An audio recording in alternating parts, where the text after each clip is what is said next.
Mayong utusugbog sa mga nagsunod ning among pagsibya. Miyerkules karon, pitsa 19 sa Marso tuig 2014. Kini si Jay Sandoval maghatod kaninyo mga nagunang balita. Kini ang Sunstar Pilipinas.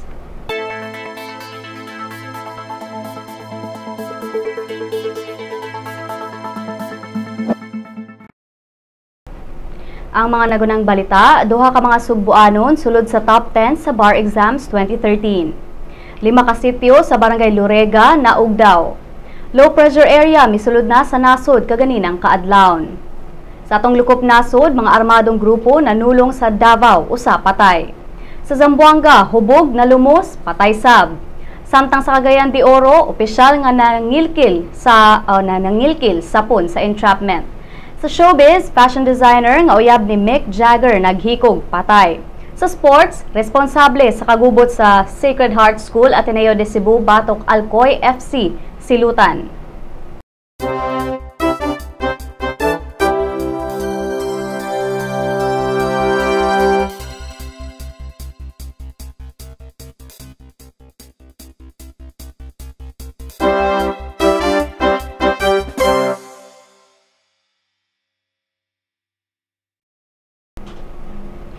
Si Attorney Tercel Mercado Jeffart gikan sa University of San Carlos ug si Attorney Manuel Elijah Sarausad gikan sa University of Cebu nipadayag sa ilang kalipay human nakapasar sa 2013 bar exams. Si Jeffart nilanding sa ikalimang pwesto samtang si Sarausad anaa sa ikaunom nga pwesto.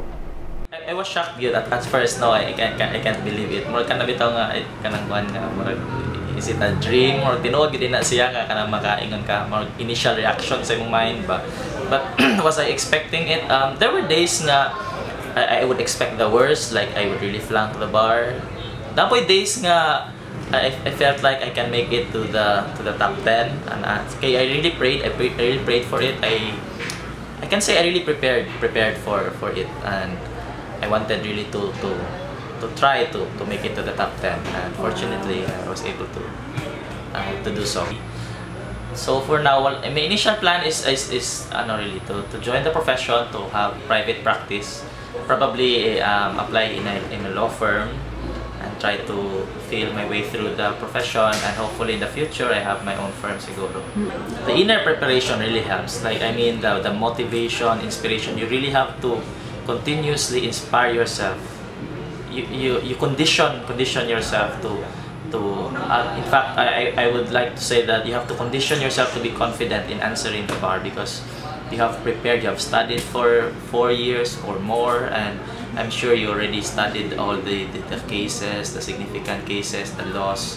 So it comes down now to yourself, to be confident in answering, and to be calm in answering, and to pray for of course for God's grace also after your own efforts.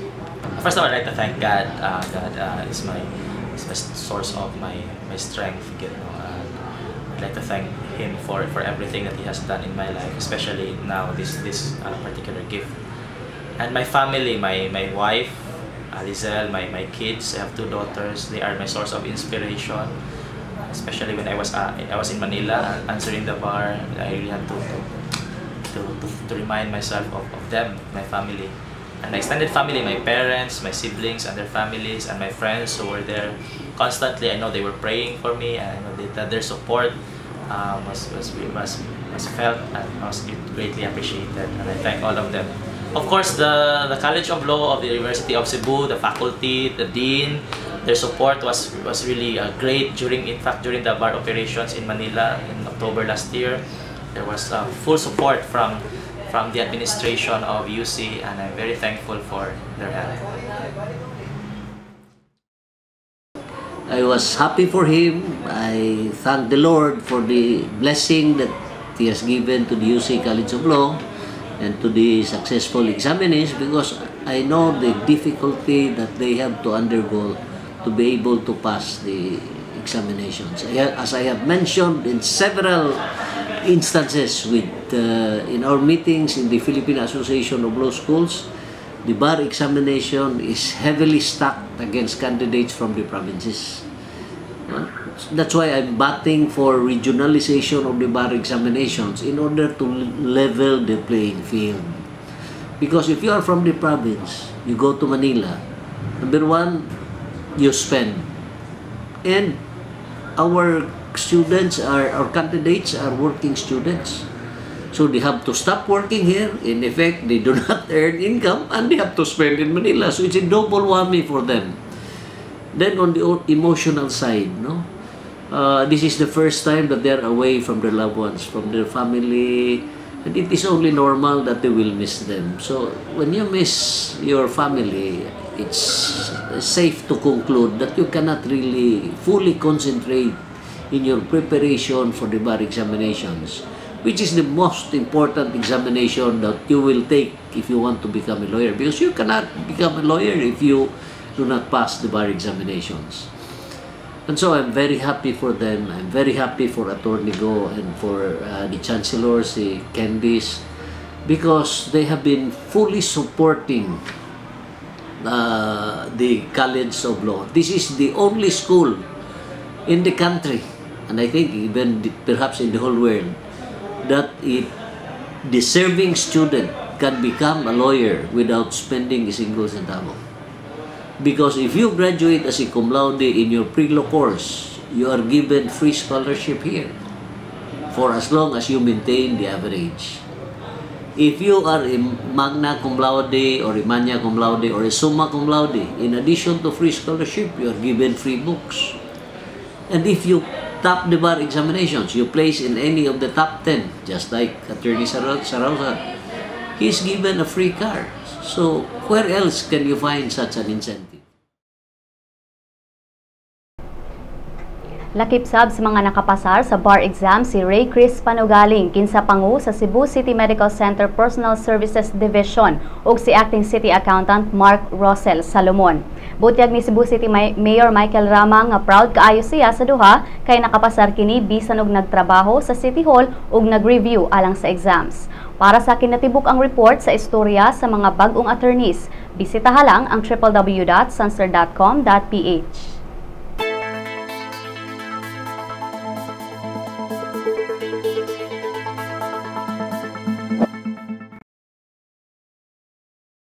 Halos tanang balay sa 5 ka sitio sa Barangay Lorega dinhi sa syudad sa Sugbo ang nangaugdaw sa sunog gahapon sa hapon nga milanat og 2 ka oras. Nagsugod ang sunog sa sitio Kamansi ug nikatap kini sa sitio Lawis, dayon sa sitio San Roque hangtod na sa sitio Itumyuta ug sa sitio Laguna.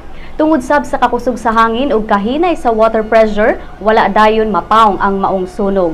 Niadmiter ang Bureau of Fire nga daghang mga fire trucks ang nakuwangan sa tubig. Gani tulo ka mga fire trucks niini ang naggikan pa sa Mandawi City, diin duna say nahitabong sunog. Gawas niini daw layo kaayo sa barangay ang mga water hydrants. Si BFP Regional Director Maria Luisa Hadjulan ingon nga kinahanglang ibutang ang mga water hydrants sa mga high-risk areas aron dili na maglisod ang mga bombero ug kuha og tubig. Ang Cebu City Government ni pahigayon sab dayon og meeting ug gisugdan na sab ang pagpanghatag og pagkaon sa mga apektadong residente sa Barangay Lorega. Para sa dugang pang update, bisitaha lang ang www.sunster.com.ph.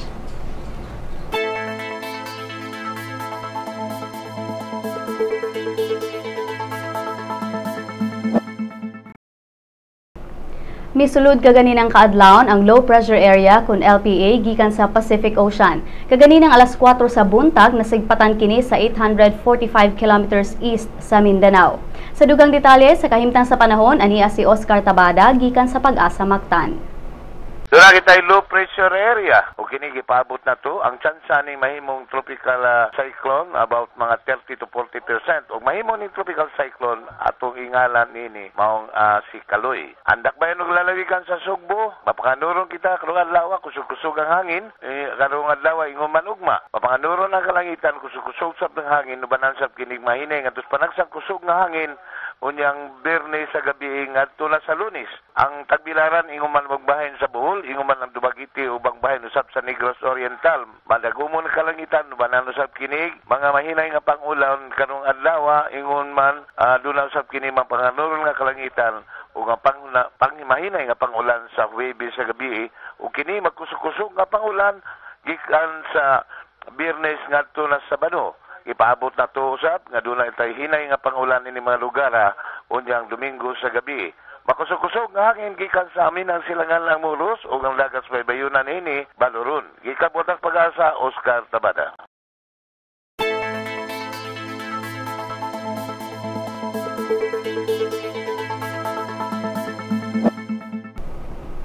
Sa atong lukop nasod, lain nasab ang pagsulong o lain nasab nga pagsulong sa mga armadong grupo ang nahitabo sa Cotabato sa rehiyon sa Davao. Patay si Edith Mulod, samtang laing duha ang naangol sa sitio Aying, Barangay Batulawan, Pikit. Matod sa kapulisan, posibleng away sa yuta ang motibo sa krimen. Sa probinsya sa Zamboanga, usa ka hubog nga lalaki ang nalumos samtang naglangoy padulong uli sa Purok Silaw sa Barangay Dumagok. Si Arnold Verida gikan nag-inom sa balay sa iyang higala sa Dawdaw Island ug padulong unta uli. Nakita na lang ang patayng lawas niini nga naglutaw-lutaw sa Purok Kahayag. Samtang sa Cagayan de Oro, sapon sa entrapment ang usa ka police officer nga nalambigit sa pagpangilkil. Nasikop si Police Superintendent Michael Deloso sa Philtown Hotel. Gingong kanunay kining mangayo og kwarta sa mga driver sa syudad. O ganiya ang laing mga balita gikan sa ubang parte sa nasod.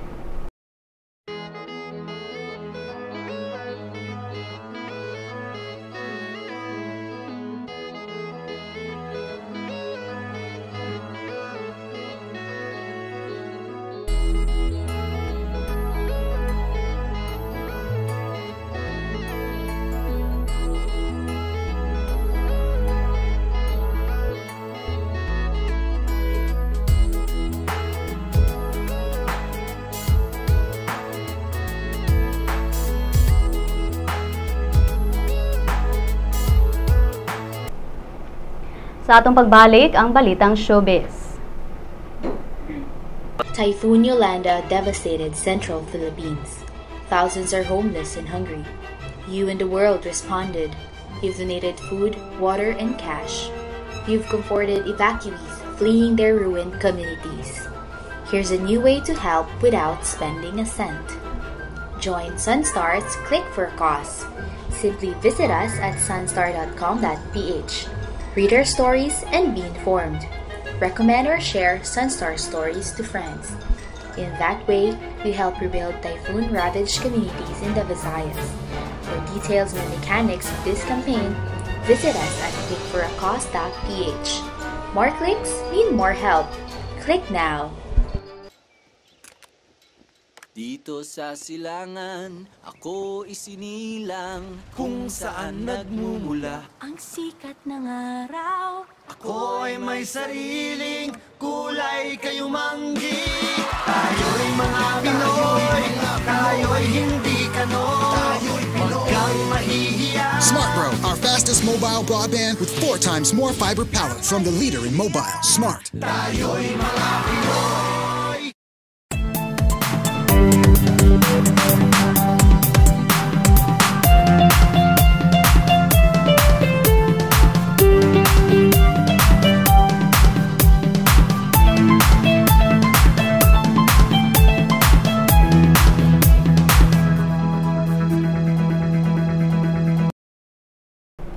Fashion designer nga uyab ni Mick Jagger naghikog patay. Chris Brown gibalhog walay piyansa. Kanye West mapriso. Si Maris Puyo sa Showbiz Chika. Ang fashion designer nga uyab ni Mick Jagger napalgang wala na kinabuhi sulod sa iyang gipuy-an nga Manhattan apartment niadtong Lunes sa buntag. Ang lawas ni Lauren Scott naabtan sa assistant ni ining nagbitay sa doorknob. Base sa taho sa US media, problema sa milyones nga utang ang usa sa hinungdan sa pagpakamatay ni ini. Apan sigo ni Jagger kinsa atua sa Australia ato sa panghitabo, wala daw nagpakita og problema sa kwarta ang iyang girlfriend. Dugang pa niini nga wala sab sila'y away ug nagpabiling lig-on ang ilang relasyon.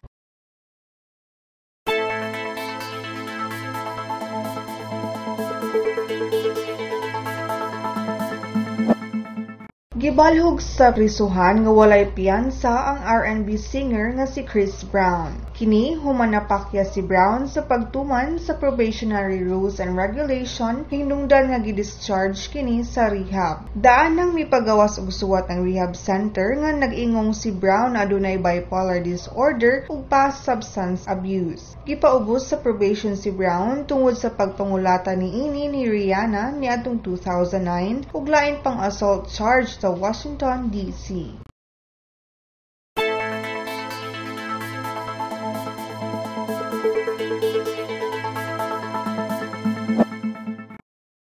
Samtang ang rapper nga si Kanye West na hukman nga sad-an sa gihimong pagpangulata sa paparazzi nga si Daniel Ramos dito sa Los Angeles International Airport niadtong Hulyo. Ang korte mipahamtang usilot ni West nga mapriso sulod sa unong kabuan. Pabayron sab kini og multa nga $1,000.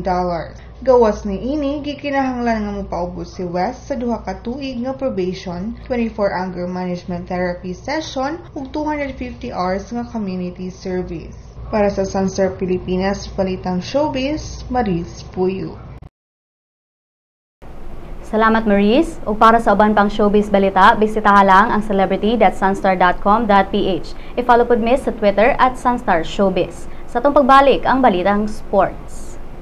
Typhoon Yolanda devastated central Philippines. Thousands are homeless and hungry. You and the world responded. You've donated food, water, and cash. You've comforted evacuees fleeing their ruined communities. Here's a new way to help without spending a cent. Join Sunstar's Click for a Cause. Simply visit us at sunstar.com.ph. Read our stories and be informed. Recommend or share Sunstar stories to friends. In that way, we help rebuild typhoon-ravaged communities in the Visayas. For details and mechanics of this campaign, visit us at clickforacause.ph. More clicks mean more help. Click now! Mga kabisdak! Ani-ana ang atong magazine! Bisdak! Kabisdak ato ani gikan sa bagatan hangtod norte. Isan asa mapadpad Bisayang dako makalupad. Mahigugmaon, matinahuron, matinabangon, mapasigar buhok. Bisayang dako ehemplo sa maayong lumulupyo. Ani-ana bay ato ni bay original ni bay Bisdak Magazine ni bay. Ang Bisdak Magazine mapalit sa Newsboys ug sa inyong suking tindahan. Dito sa silangan, ako isinilang kung saan nagmumula ang sikat ng araw. Ako ay may sariling kulay kayumanggi. Tayo'y mga Pinoy, tayo'y hindi kanon. Huwag kang mahihiya. Smart Bro, our fastest mobile broadband with 4 times more fiber power from the leader in mobile. Smart. Tayo'y mga Pinoy.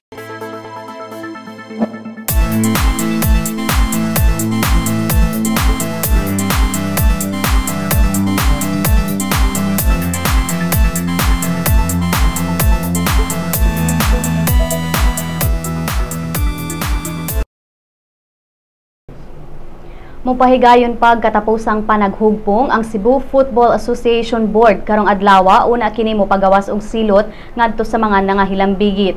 Base sa ilang nakuha nga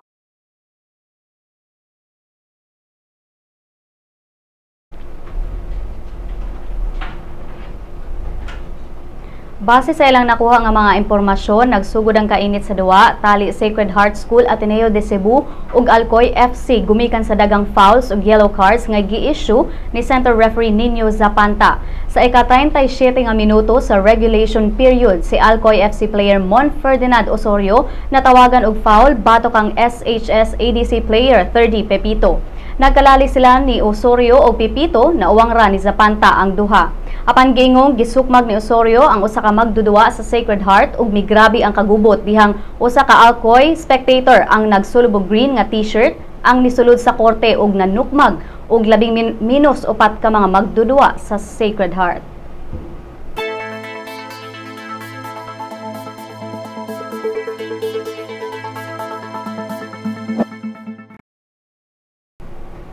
Gikumpirmar sa PBA nga paingon na nilang ihanay ang listahan sa 40 greatest PBA players. Kinisubay sa ika-40 ka mga tuig nga anibersaryo sa labing unang professional nga liga sa Asia sa sunod nga season.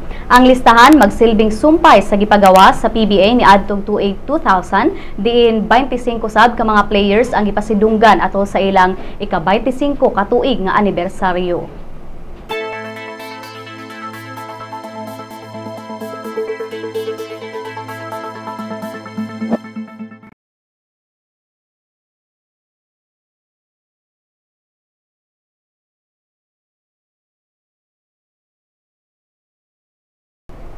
Ug atong sayran ang kahimtang sa atong kadalanan dinhi sa Sugbo ni Sitom Officer Ivan De Los Santos.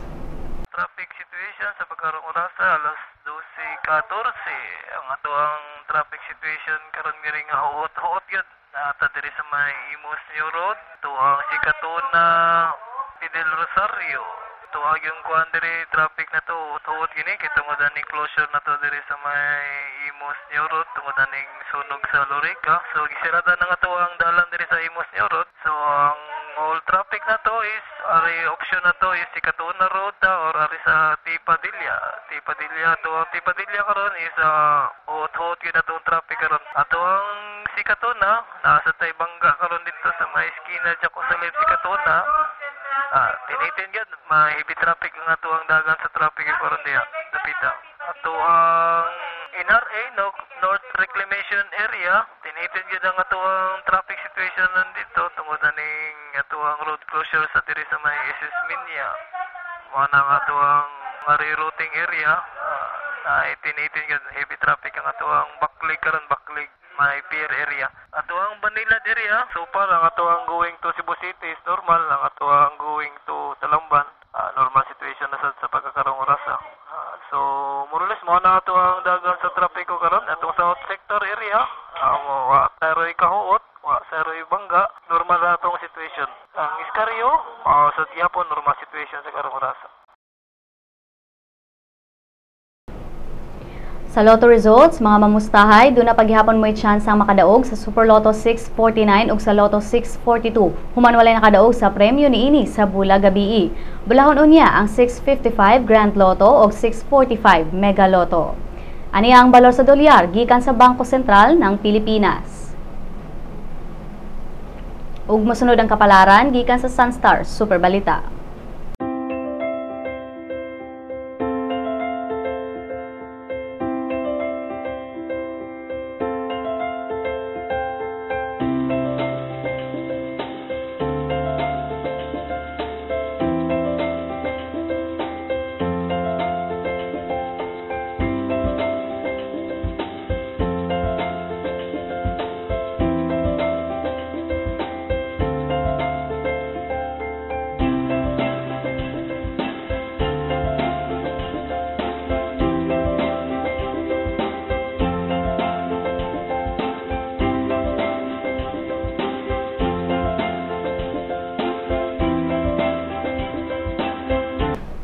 Ug dinhi natapos ang atong mga balita karong adlaw. Para sa dugang pang updates, bisitaha lang ang www.sunstar.com.ph. I-follow pod mi sa Twitter @sunstaronline ug sa Facebook page Sunstar Philippine News. Maguban-uban na sab kita ugma kini si Jai Sandoval ug kini ang Sunstar Pilipinas.